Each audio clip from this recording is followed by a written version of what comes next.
नमस्कार, good morning, शुभ प्रभात। कैसे हैं आप सभी लोग? आई होप आप सभी लोग अच्छे होंगे, अपनी पढ़ाई को बहुत ही बेहतर ढंग से कर रहे होंगे। देखिए, सबसे पहले तो आप सभी लोगों से क्षमा प्रार्थी आज के लिए कि आज का करंट अफेयर्स हमारा थोड़ा सा डिले हो गया है, लेकिन कोई बात नहीं, कभी कभी हो जाता है, कुछ इमरजेंसीज आ जाती हैं जिसकी वजह से थोड़ा सा करंट अफेयर्स हमारा लेट हो जाता है, लेकिन कोई बात नहीं, लेकिन आएगा दैनिक रूप से, इसकी गारंटी मैं आपसे लेता हूं। तो आइए हम लोग बिना देरी के कुछ इधर उधर की बात के हुए सेशन को स्टार्ट करते हैं। और आज है 17 जनवरी, यानी कि अब ये आज आपका जो है महीना जो है जनवरी माह का जो है लगभग आधा बीत चुका है और हम लोग जो है अंतिम जो है दिवसों में चल रहे हैं जनवरी के।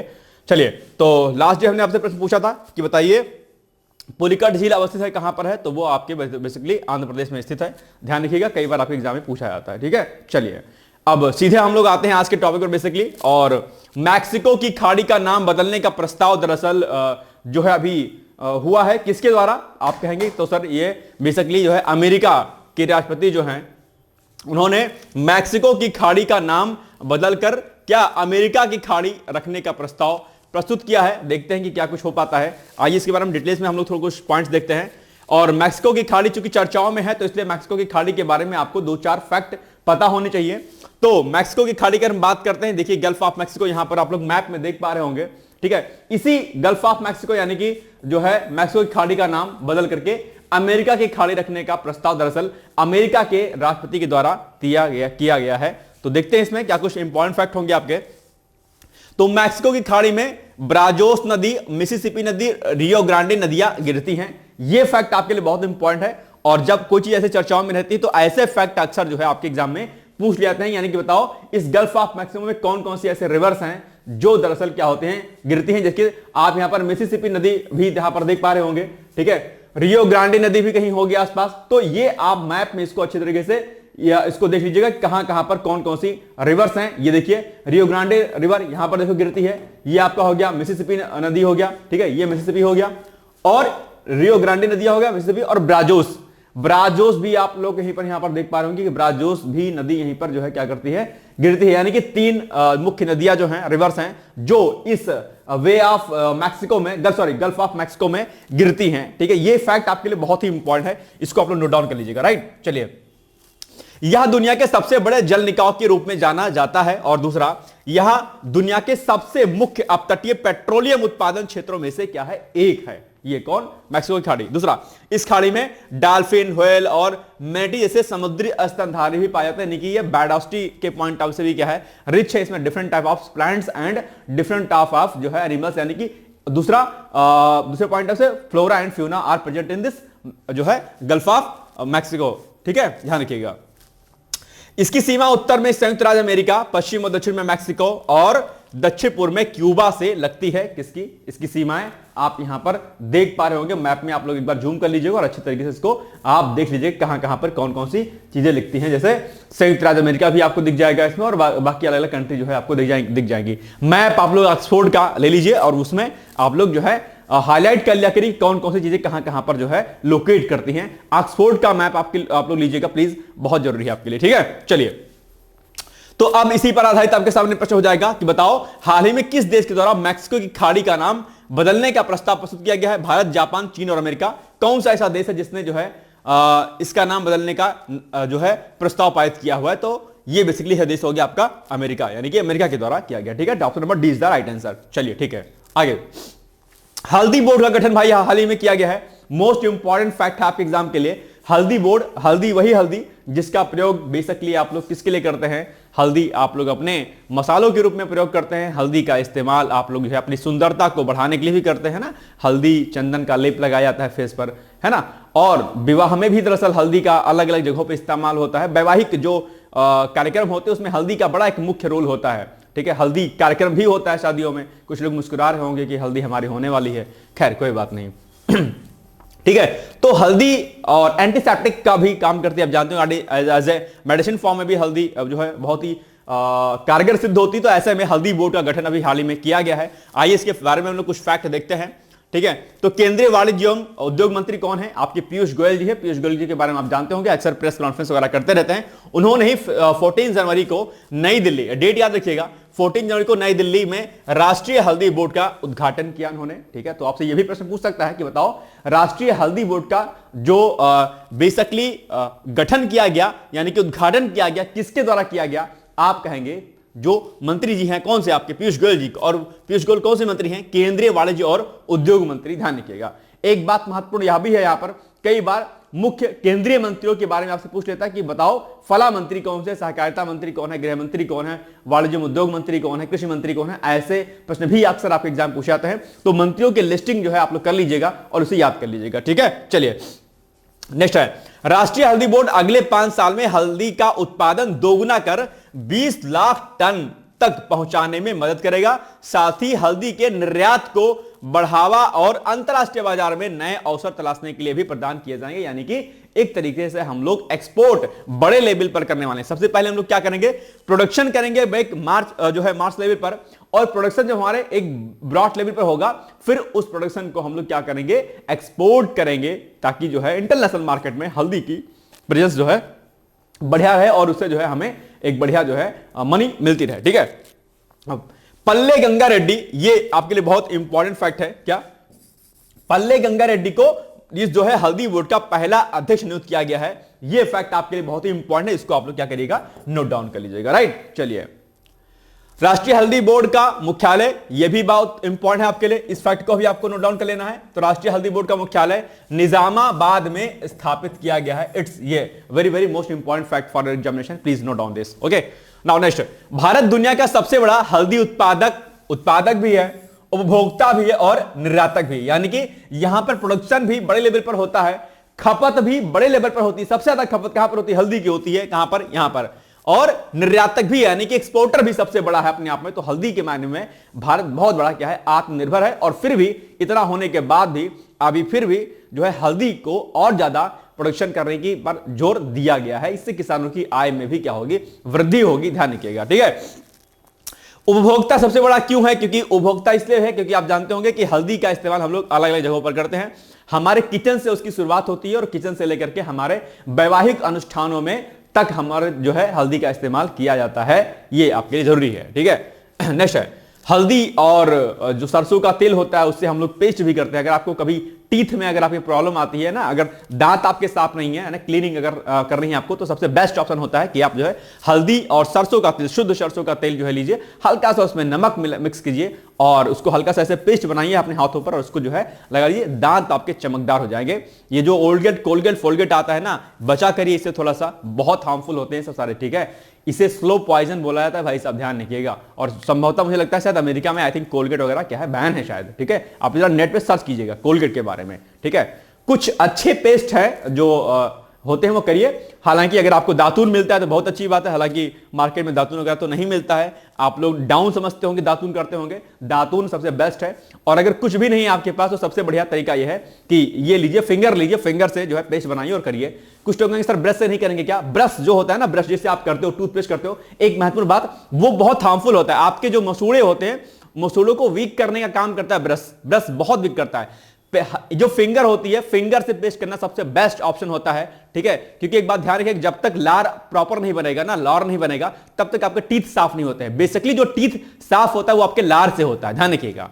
ठीक है, अगर कोई ये सोचे कि पेस्ट से आपके टीथ साफ होते हैं, रॉन्ग है ये बिल्कुल कंपनियां बेवकूफ बनाती है। लार जो होता है हमारा, लार हमारे टीथ को साफ करता है, इसलिए फिंगर का इस्तेमाल करिए और पेस्ट बनाइए। या जो भी पेस्ट आप कोई आयुर्वेदिक पेस्ट लेते हैं, जैसे दंतकांति भी आता है मार्केट में, आप चाहे तो ले सकते हैं, या अन्य कोई आयुर्वेदिक अगर कोई पेस्ट अगर मार्केट में अवेलेबल है तो आप चाहे तो उसको लीजिए, फिंगर से करने की कोशिश कीजिए। ब्रश का इस्तेमाल कम से कम करिए, ये बहुत ज्यादा हार्मफुल आपके जो है उसके लिए, किसके लिए? आपके दांतों के लिए। बेस्ट करिए तो ऐसे ऐसे नहीं बल्कि ऐसे ऐसे भी किया जाता है। ठीक है, ये कुछ तरीके मैंने आपको बता दिए हैं, याद रखिएगा। ठीक है, टीचर हूं तो बताने का काम मेरा फर्ज है। ठीक है, नहीं तो आगे फिर जब दांत ही नहीं रह जाएगा तो पैसा कमाओगे तो क्या करोगे? खा ही नहीं पाओगे कुछ, बहुत सारा पैसा कमा लोगे। रेस्टोरेंट जाओगे तो वहां पर नहीं, वहां नहीं कुछ खा पी पाओगे। घर में कुछ अच्छा सा व्यंजन बढ़िया से बनाएंगी वाइफ बनाएगी तो भी नहीं खा पाओगे, है ना। तो इससे अच्छा है कि ध्यान रखिएगा। चलिए, भारत की वैश्विक व्यापार में हिस्सेदारी कितनी भैया? 62% से ज्यादा है। और वित्त वर्ष 2023-24 की अगर बात करते हैं तो भारत ने $226.5 मिलियन मूल्य की 1.62 लाख टन हल्दी और हल्दी से बने उत्पादों का निर्यात किया है। यह भी अपने आप में क्या डेटा है, बड़ा अच्छा है। इसको आप चाहें तो मेंस के प्रोस्पेक्टिव से आप लोग क्या करिएगा, इसको नोट डाउन कर लीजिएगा। राइट, चलिए आगे बढ़ते हैं। अब इसी पर आधारित आपके सामने प्रश्न है कि बताओ हल्दी बोर्ड के संबंध में निम्नलिखित में से कौन सा ऐसे कथन सही है। ठीक है, तो केंद्रीय वाणिज्य और उद्योग मंत्री पीयूष गोयल ने 14 जनवरी मंगलवार को नई दिल्ली में राष्ट्रीय हल्दी बोर्ड का उद्घाटन किया। क्या यह पॉइंट सही है, देखते हैं। बिल्कुल सही बात होगा। आई थिंक 14 जनवरी को ही इन्होंने उद्घाटन किया है, पीयूष गोयल जी ने किया है। और दूसरा कथन क्या है कि इसका जो मुख्यालय है निजामाबाद में स्थापित किया गया। बिल्कुल सही बात है। तो दोनों कथन सही, यानी कि 1 और 2 दोनों सही हैं। इस पॉइंट ऑफ से आपका ऑप्शन नंबर क्या हो जाएगा, सी इज द राइट आंसर। कोई दिक्कत तो नहीं हो रही आप लोग को भाई, ठीक है, बढ़िया है ना प्रश्न। चलो आगे बढ़ो, C is the right answer. Now next, Singapore के राष्ट्रपति थर्मन सनमुगरत्नम की भारत यात्रा। अभी ये बेसिकली जो है सिंगापुर के राष्ट्रपति हैं, वो भारत की जो है यात्रा पर हैं। और थर्मन सनमुगरत्नम 14 से 18 जनवरी के बीच में। देखो राष्ट्रपति सिंगापुर के हैं, इसलिए आपको इनका नाम बेसिकली क्या करना है, याद रख लेना है। और कब यात्रा पर थे ये भी आपको क्या करना है, दोनों फैक्ट आपको याद कर लेना है, याद रखिएगा। ठीक है, भारत सिंगापुर राजनयिक संबंधों की 60वीं वर्षगांठ के विशेष अवसर पर जो है सिंगापुर के राष्ट्रपति थर्मन राज की यात्रा पर नई दिल्ली पहुंचे हैं। आपसे पूछ सकता है कि जो भारत और सिंगापुर है वो अपने राजनयिक संबंधों की कौन सी वर्षगांठ मना रहा है, आप कहेंगे 60वीं वर्षगांठ मना रहा है। ये फैक्ट आपके लिए क्या है, जरूरी है। ठीक है, बाकी सिंगापुर और भारत के संबंध जो है अंतरराष्ट्रीय लेवल पर किस प्रकार से हैं, आप उनको भी मेंस के पर्सपेक्टिव से क्या कर सकते हैं, देख सकते हैं। ठीक है ना, चलो अब सिंगापुर के बारे में 2-4 फैक्ट देख लेते हैं। राजधानी इसकी सिंगापुर नगर है। और अगर हम मुद्रा की बात करते हैं, यानी कि सिंगापुर की करेंसी के बारे में बात करते हैं, तो इसकी करेंसी है सिंगापुर डॉलर। और कलंग नदी, कलंग सिंगापुर की सबसे लंबी नदी है। यह फैक्ट आपके लिए बहुत इंपॉर्टेंट है। हो सकता है आपके एग्जाम पूछ ले कि कलंग नदी जो है कौन सी सबसे बड़ी है, तो आप कहेंगे कलंग नदी है। ठीक है, ये सिंगापुर हो गया। आप यहां पर इसके बारे में देख सकते हैं डिटेल्स में। ठीक है, सिंगापुर द्वीप और 60 छोटे द्वीपों से मिलकर बना हुआ है। सिंगापुर की जो राजभाषाएं हैं वो कौन सी, अंग्रेजी है, मलय है, मंदारिन है और तमिल भी है भैया। ये भी आपके लिए क्या है, इंपॉर्टेंट है। राइट, चलिए आगे बढ़ते हैं हम लोग। अब आपके सामने प्रश्न है कि हाल ही में सिंगापुर के राष्ट्रपति थर्मन सनमुगरत्नम कब भारत की यात्रा पर आए थे। ऐसा फैक्ट अक्सर आपके एग्जाम में पूछा जाता है, तो आप लोग इसको क्या करिएगा, रेडी कर लीजिएगा। तो कब यात्रा पर थे भैया, देखो यहां पर आपके सामने है 14 से लेकर 18 जनवरी। तो 14 से लेकर 18 जनवरी कहां पर है, 14 से 18 जनवरी यहां पर है, डी वाले ऑप्शन में है। तो 14 से 18 जनवरी हो गया। यहां पर प्रश्न यह भी पूछ सकता था कि बताओ सिंगापुर के राष्ट्रपति कब कौन है। ठीक है, तो 2 फैक्ट यहां पर आपके एग्जाम में पूछ सकता है, यानी कि राष्ट्रपति का नाम पूछ सकता है और कब जो है यात्रा पर थे भारत की, ये भी आपके एग्जाम में पूछा सकता है। ये सारे फैक्ट आपके पूछे आते हैं, तो इसलिए आप लोग को रेडी करना है। ठीक है, चलो आगे बढ़ते हैं। D is the right answer. ठीक है, टॉपिक नंबर 4, चाड। चाड अभी जो देश है, चाड ये भी चर्चाओं में रहा है। आप कहेंगे सर चर्चाओं में क्यों रहा, क्योंकि चाड में जो राष्ट्रपति भवन है वहां पर एक हमला हुआ है और हमले की वजह से वहां पर कई सारे जो लोग हैं मारे गए। लगभग 17 लोग के मारे जाने की खबर है। ऐसे में चाड जो देश है वो क्या है, चर्चाओं में रहा है। तो यहां से प्रश्न बन सकता है, हमला बेसिकली क्या हुआ, राष्ट्रपति जो भवन है वहां पर 8 जनवरी यानी कि 8 जनवरी 2025 को किया गया। हाल ही में चाड के द्वारा फ्रांस के साथ सैन्य समझौता जो था वो भी समाप्त कर दिया गया है। तो ये फैक्ट भी आपके लिए क्या है, जरूरी है, आप याद रखिएगा। चाड के बारे में अगर हम बात करते हैं, शुष्क जलवायु है यहां पर। ये देखिए चाड है यहां पर। ठीक है, और यहां की क्या है, इधर देखिए नाइजर है आपके, लीबिया है, सूडान है, इधर है आपका सेंट्रल अफ्रीकन रिपब्लिक है, इधर आपका नाइजीरिया है। ठीक है, ये आप यहां पर देख सकते हैं। और यहां पर दूर जो है क्या है, अटलांटिक ओशियन भी है यहां पर। ठीक है, चलिए चार्ट के बारे में एक इंपॉर्टेंट पॉइंट यह है कि शुष्क जो जलवायु है, इसी के कारण चार्ट को क्या कहते हैं, डेड हार्ट ऑफ अफ्रीका। ये डेड हार्ट ऑफ अफ्रीका बहुत इंपॉर्टेंट है। आपके एग्जाम में यही पूछ लेगा कि निम्नलिखित में से किस देश को डेड हार्ट ऑफ अफ्रीका कहा जाता है, आप कहेंगे चाड को। क्या, चाड जो देश है। ठीक है, राजधानी क्या है इसकी, एनजामेना है, चाड देश की राजधानी है, याद रखिएगा। ये भी फैक्ट आपके लिए इंपॉर्टेंट है। और करेंसी यहां की क्या है, सेंट्रल अफ्रीकन CFA फ्रांक जिसको बोलते हैं, ये यहां की करेंसी है। चाड अफ्रीका में स्थित एक स्थल रुद्ध देश है, यानी कि स्थल रुद्ध, यानी कि इसके चारों तरफ आप देख रहे होंगे समुद्र किनारा नहीं है, बल्कि सभी जो है क्या है, स्थल हैं सभी, यानी कि क्या, स्थल रुद्ध है। समुद्र किनारा यहां पर दूर है, अटलांटिक ओशियन दूर है, जबकि यहां पर एक इतना पोर्शन आप देख रहे होंगे क्या है, ये स्थल वाला है। ठीक है, ये पूरा क्या है, ये स्थल वाला है। ठीक है, चलिए ये पॉइंट सारे याद रहेंगे आपको। ये वाला point dead heart of Africa, ये आपके एग्जाम के लिए बहुत इंपॉर्टेंट है।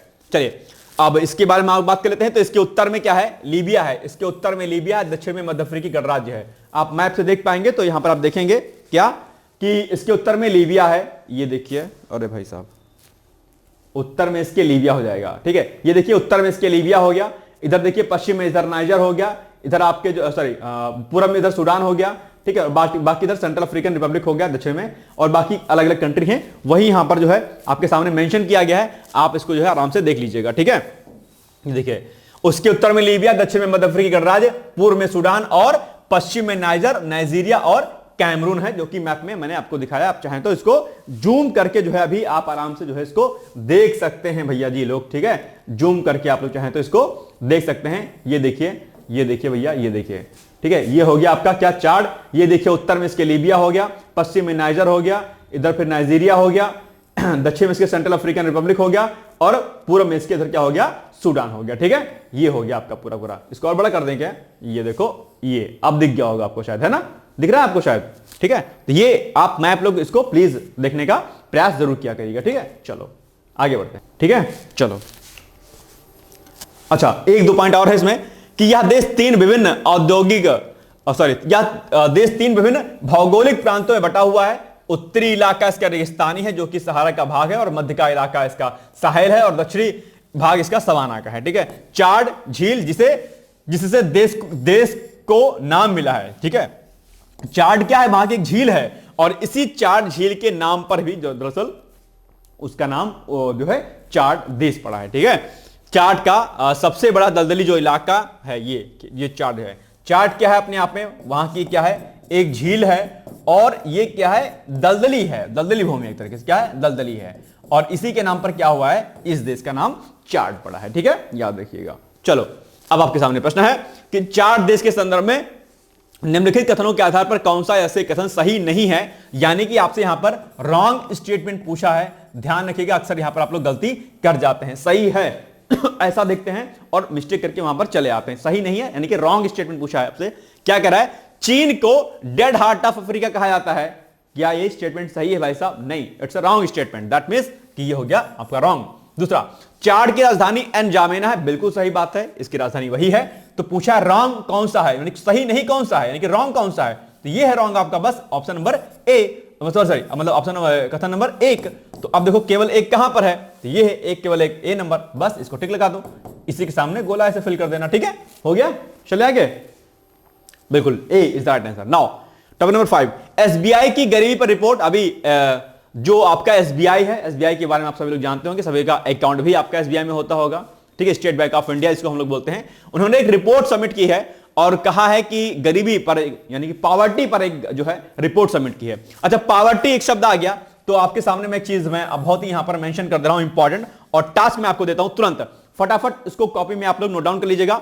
जो अभ्यर्थी मेरे चैनल पर यानी सॉरी मतलब मेरे करंट अफेयर्स के वीडियो पर नए हैं, वो लोग 2 कॉपी बना लें। एक कॉपी उनको बनानी है टास्क की, यानी कि होमवर्क की, जहां पर मैं उनको टास्क देता हूं, और दूसरी कॉपी जो बनानी है उनको वो बनानी है पीसीएस मुख्य परीक्षा या यूपीएससी मुख्य परीक्षा के लिए, वहां पर उत्तर लिखना है जिसका प्रश्न मैं आपको वीडियो के अंत में देता हूं, ठीक है।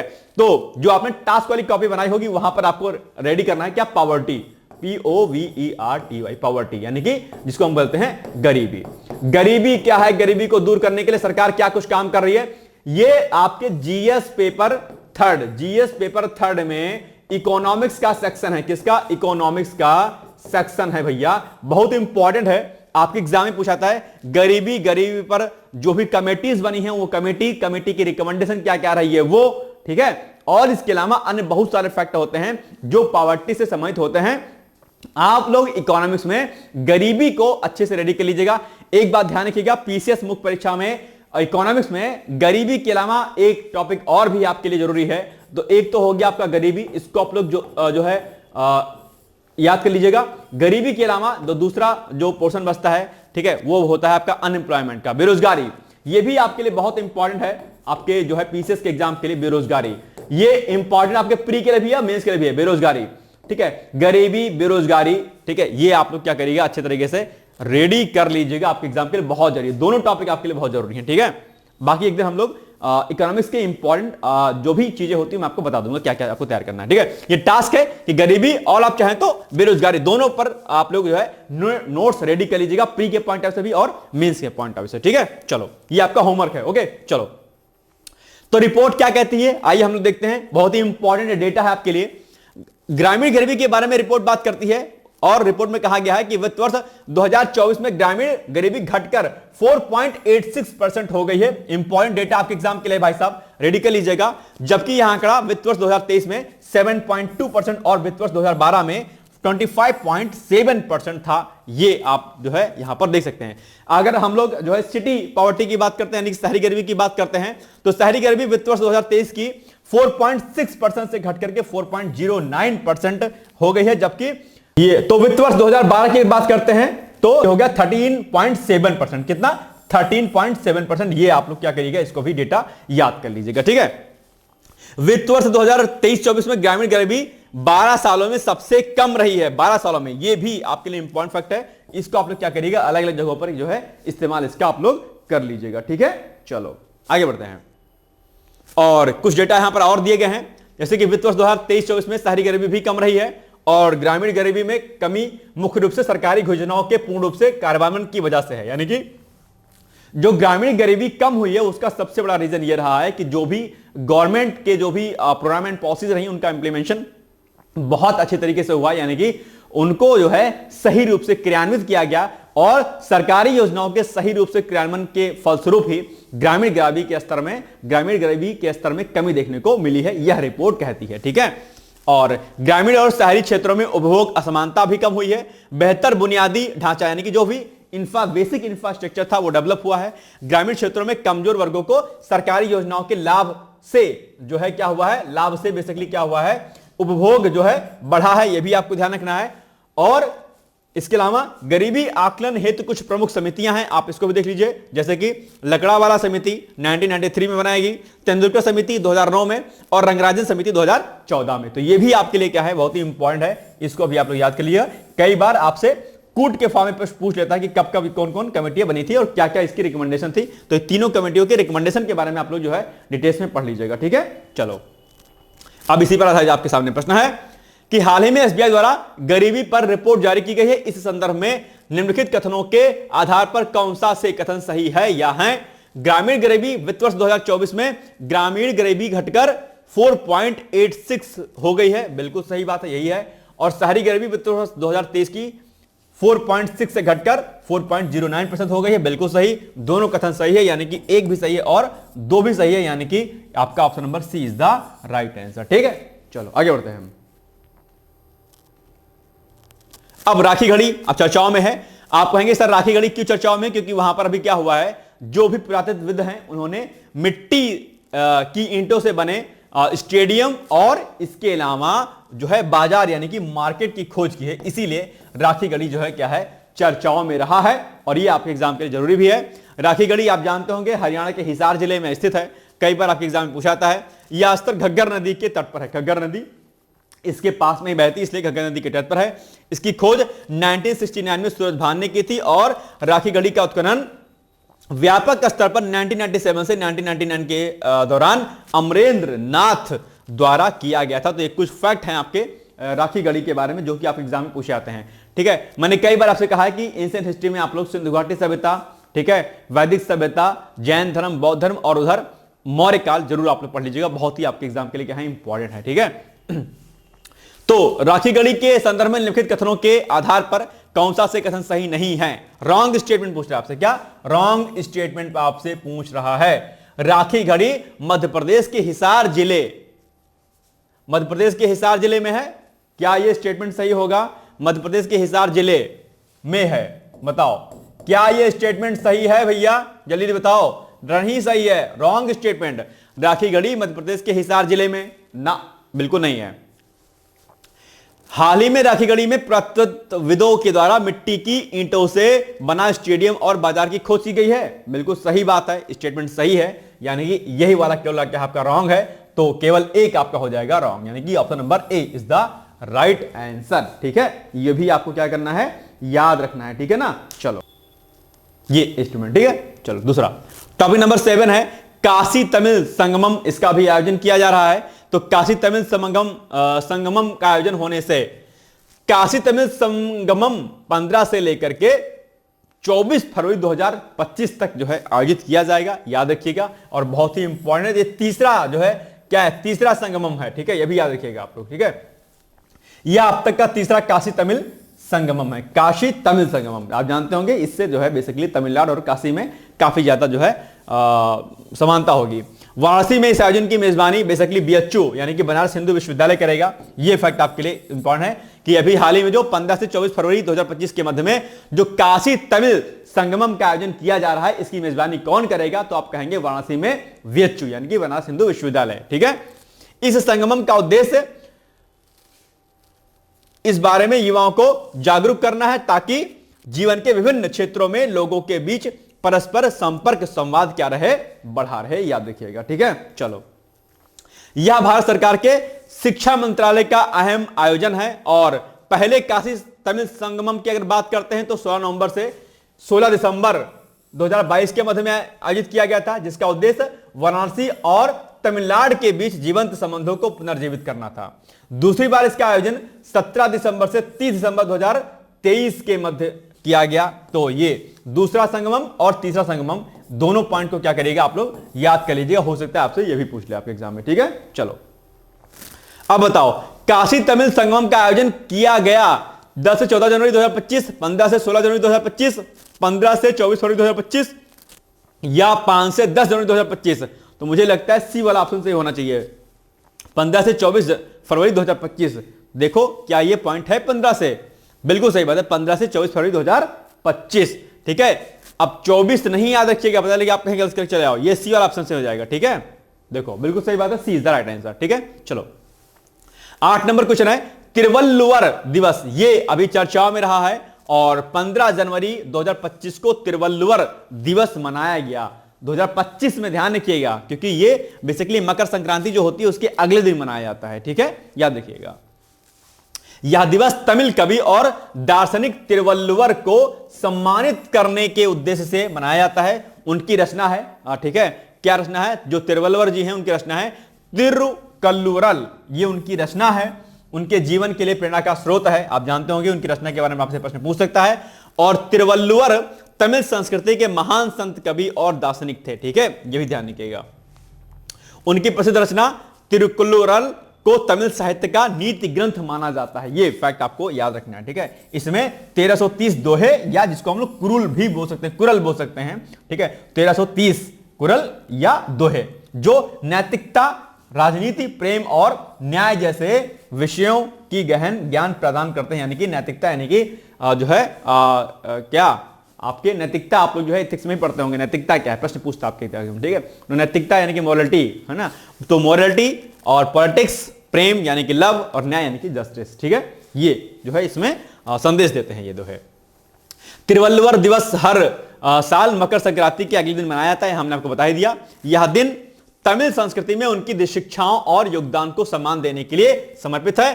तिरुवल्लुवर को तमिलनाडु में संत और दार्शनिक के रूप में पूजा भी जाता है, यानी कि एक बहुत बड़े जो है यहाँ के संत महात्मा के रूप में जाने जाते हैं, ठीक है। तो आपके एग्जाम में प्रश्न पूछ सकता है। चलिए, अब इस पर आधारित आपके सामने प्रश्न है कि निम्नलिखित युग्मों में से कौन सा एक युग्म सही नहीं है, ठीक है, बताना है। तो विश्व ब्रेल दिवस कब मनाया जाता है, 4 जनवरी को मनाया जाता है, बिल्कुल सही बात है, सही स्टेटमेंट है।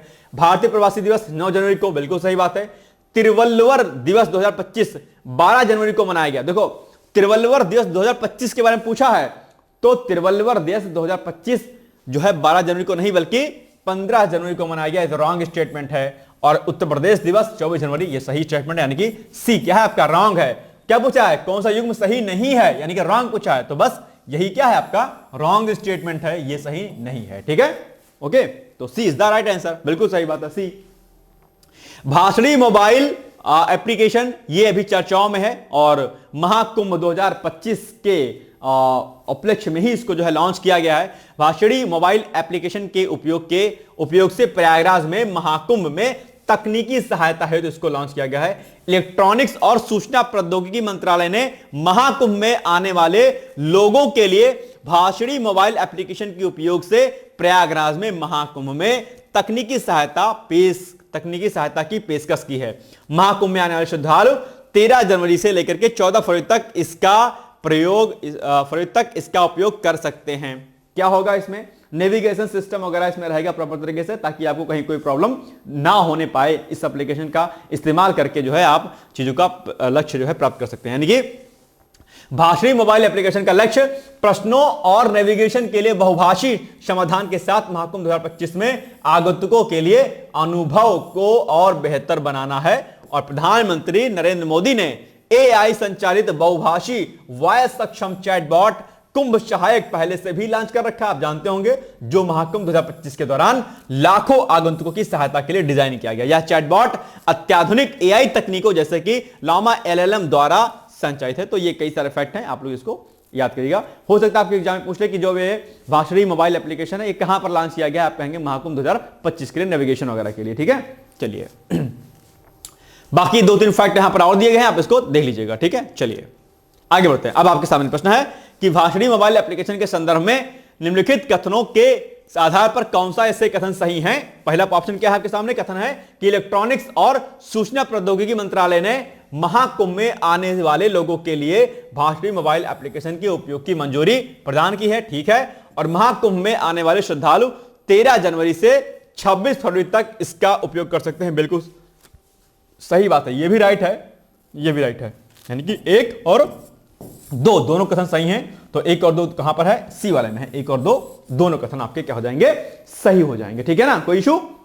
बिल्कुल सही बात है, सी इज द राइट आंसर, ठीक है। चलो लास्ट है आपके सामने टॉपिक, टर्न नंबर सेना दिवस। ये चर्चाओं में रहा है। तो हर साल आप जानते होंगे 15 जनवरी को सेना दिवस मनाया जाता है, ठीक है, अपने सैनिकों की वीरता, पराक्रम और शौर्य के लिए, ठीक है, आप जानते होंगे। यह महत्वपूर्ण दिन 1949 के उस महत्वपूर्ण अवसर की याद दिलाता है जब जनरल, यानी कि जो बाद में फील्ड मार्शल बन गए थे, केएम करियप्पा ने अंतिम British commander in chief general sir Francis butcher से सेना के पहले भारतीय कमांडर इन चीफ के रूप में पदभार संभाला था। इसलिए जो है सेना दिवस मनाया जाता है, आप जानते होंगे। और भारतीय सेना दिवस का आदर्श वाक्य अगर पूछे तो आपको बताना है स्वयं से पहले सेवा। बहुत अच्छा ये उनका आदर्श वाक्य है, स्वयं से पहले सेवा। बहुत अच्छा स्टेटमेंट है अपने आप में, बहुत अच्छा आदर्श वाक्य है सेना का, ठीक है। स्वयं से पहले जो है क्या, सेवा। स्वयं से पहले सेवा, यानी कि आप जो है बाद में, पहला आपके लिए धर्म क्या है, सेवा है। और कहा भी गया कि सेवा परमो धर्मा, यानी कि सेवा आपका परम धर्म है। धर्म हिंदू मुस्लिम सिख ईसाई एक अलग चीज है, लेकिन धर्म हमारा, जैसे विद्यार्थी अगर आप हैं तो आपका धर्म क्या है, पढ़ाई करना है। अगर मैं टीचर हूं तो आप, मेरा धर्म है मैं आपको अच्छी शिक्षा दूं, आपको नीतिगत मुद्दों पर भी बातचीत करूं और आपको पढ़ाई के पॉइंट ऑफ से आपको बातें बताऊं मैं। और एक जो गृहस्थ आश्रम में जो एक माँ होती है उसका कर्तव्य है घर परिवार को सही रूप से चलना और बाकी चीजों को करना। एक पिता का कर्तव्य है अपने परिवार को संभाल के चलना। जो भी व्यक्ति हैं, जैसे भी हैं, सभी का अपना अपना धर्म अर्थात सबका अपना क्या होता है, कर्तव्य होता है। हमें उन कर्तव्यों का पालन करते चलना चाहिए। अगर हम अपने कर्तव्यों का पालन करते हुए चलते हैं तो कहा जाता है कि हम अपने धर्म का पालन करते हैं। तो विद्यार्थी जीवन का धर्म क्या है, आपकी अपनी पढ़ाई और सही दिशा में लक्ष्य को हासिल करते हुए आगे बढ़ना, ठीक है। चलिए आजाद भारत में थल सेना से जुड़े कुछ युद्ध हैं, ये आपसे अक्सर एग्जाम में पूछा जाता है। तो कश्मीर युद्ध 1947 में हुआ। ऑपरेशन पोलो अक्सर आपके एग्जाम में पूछ लेता है। तो हैदराबाद रियासत को भारत में मिलने के लिए चलाया गया एक अभियान था, आप जानते होंगे। भारत चीन युद्ध 1962 में हुआ। भारत पाकिस्तान के बीच दूसरा युद्ध 1965 में हुआ। भारत पाकिस्तान के बीच तीसरा युद्ध 1971 में हुआ। और भारत पाकिस्तान के बीच कारगिल युद्ध 1999 में हुआ। कारगिल युद्ध के बारे में आप जानते होंगे, मैं तो था उस समय, मुझे लगा शायद मैं 1999 में शायद 3rd क्लास में था, आई थिंक संभव था, ठीक है, 3rd क्लास में था शायद, हाँ शायद 3rd या 4th क्लास में था, एग्जैक्ट में ध्यान नहीं है। तो आप में से कुछ लोग तो थे भी नहीं रहे होंगे, लेकिन उस समय कारगिल युद्ध में मैं था इत्तेफाक से। बाकी तो युद्ध में नहीं था, लेकिन हाँ कारगिल वाले में था, मैं जिंदा था, मतलब जन्म हो चुका था, ठीक है, 3rd क्लास में था शायद। खैर चलिए, सेना दिवस कब मनाया था भैया, B option, B is the right answer, यानी कि 15 जनवरी सही ऑप्शन है क्या, बिल्कुल सही बात है, राइट है। चलिए अब ये आपके सामने एक जो है ऐड है। ऐड क्या है कि UPPCS foundation course 2025 decode exam की तरफ से लॉन्च किया गया है, जिसमें आपको जो है रिकॉर्डेड वीडियो लेक्चर्स मिलेंगे और यहां पर आपको नोट्स पीडीएफ फाइल में मिलेंगे। और इसके अलावा आपको इसमें बेसिकली सीसैट रहेगा आपका, ठीक है, सीसैट की क्लासेस भी चलेंगी आपके, अलग से हिंदी की अलग क्लास चलेगी, ऐसे पढ़ाया जाएगा। बेस्ड हमारा एनसीईआरटी होगा बेसिक से, ताकि कोई भी ग्रामीण पृष्ठभूमि का भी अगर छात्र छात्राएं हों तो उनको भी प्रॉब्लम ना होने पाए, बेसिक से हम लोग पढ़ाएंगे। इसके अलावा अगर हम बात करते हैं तो यहां पर हम लोग इसमें आपको प्री की टेस्ट सीरीज आपके लिए, मेंस की टेस्ट सीरीज आपके लिए, प्री का पीवाईक्यूज, मेंस का पीवाईक्यूज, डेली टेस्ट सीरीज आपकी मेंस की, यानी कि आंसर राइटिंग प्रैक्टिस आपकी, डेली प्री के पॉइंट क्यूज आपको चलेगा, पर्सनल मेंटरशिप मिलेगी, आपको टीचर से गाइडेंस मिलेगा, सारी चीजें आपको जो है यहां पर देखने को मिलेंगी। आप डिटेल्स में जो है यहां पर जानकारी प्राप्त कर सकते हैं। चाहे तो आप नीचे दिए गए जो नंबर हैं आप यहां पर जो है कॉल करके आप जो है प्राप्त कर सकते हैं जानकारी, या फिर इसके लिए मैं आपको एक नंबर और दे देता हूं, ठीक है। उस नंबर पे आप चाहें तो कांटेक्ट जो है सीधे तौर पर मेरे से आप कर सकते हैं, ठीक है। ये जो नंबर नीचे लिखे संस्थान के, आप चाहें तो इस पर संपर्क कर लीजिएगा, या जो मैं नंबर दे रहा हूं मैं आपको अपना, उस नंबर पर भी आप लोग जो है डायरेक्टली मुझसे जुड़ करके अपना जो है जो भी प्रॉब्लम होगी आपको वो आप मुझसे पूछ सकते हैं पीसीएस को लेकर के, ठीक है।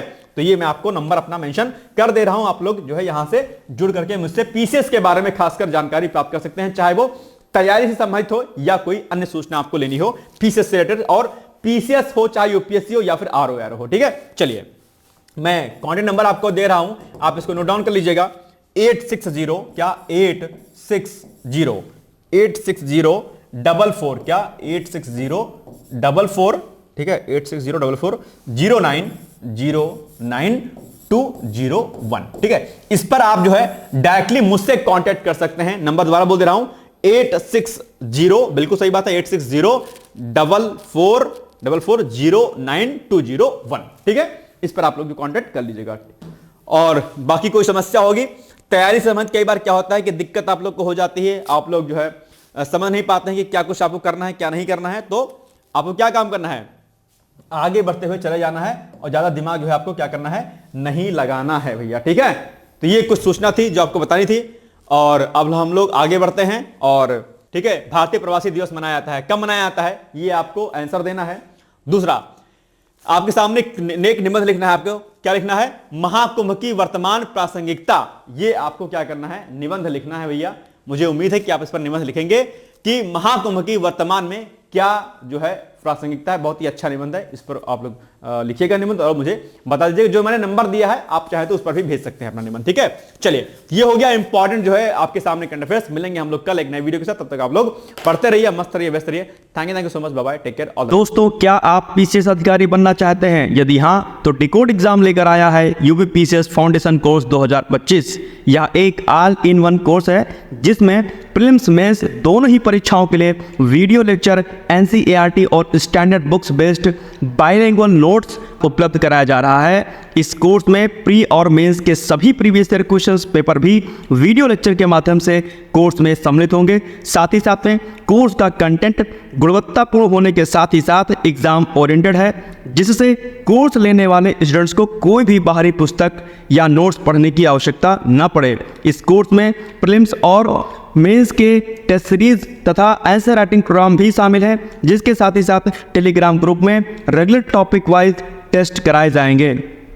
इसके साथ ही सीसेट, निबंध तथा सामान्य हिंदी की अतिरिक्त कक्षाएं भी चलाई जाएंगी तथा हमारे कोर्स से परीक्षा में सफल होकर इंटरव्यू देने वाले विद्यार्थियों को इंटरव्यू की भी तैयारी कराई जाएगी, और अंतिम परिणाम कुछ भी हो, पूरी फीस उन्हें रिवार्ड के स्वरूप जो है वापस कर दी जाएगी तथा अगले बैच में उन्हें निःशुल्क प्रवेश प्रदान किया जाएगा।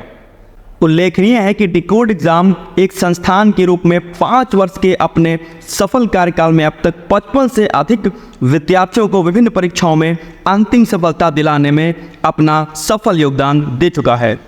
इस कोर्स की फीस 15,000 रुपये निर्धारित की गई है, लेकिन पहले प्रवेश देने वाले 100 विद्यार्थियों को 3,000 रुपये की विशेष छूट दी जा रही है। और अधिक जानकारी के लिए हमारे संस्थान के नंबर 6307495944 पर संपर्क करें।